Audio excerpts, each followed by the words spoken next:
Ito na yung bagong improvise na lutuan ng bibingka. Ito. Yan, improvise lang yan. Nalutuan ng bibingka. Kasi, ito ginawa lang din ito na stand.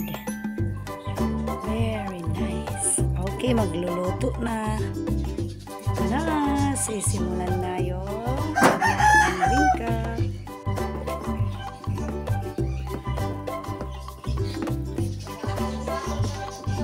Hinahanda na rin yung lagyan ng luluto ang bibingka. Yan. Pinapainit na para pag hindi na masyadong ang apoy ay hindi na malaki, yan na ang paglagay ng bibingka.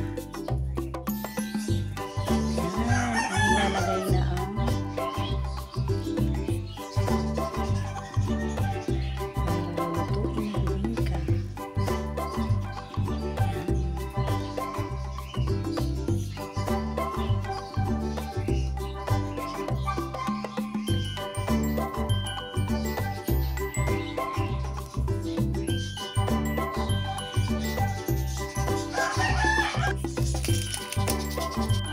yan na.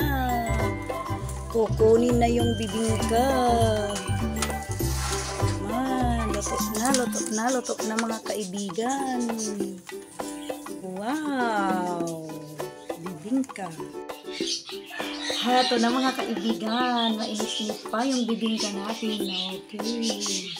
Tingnan natin Ang sarap.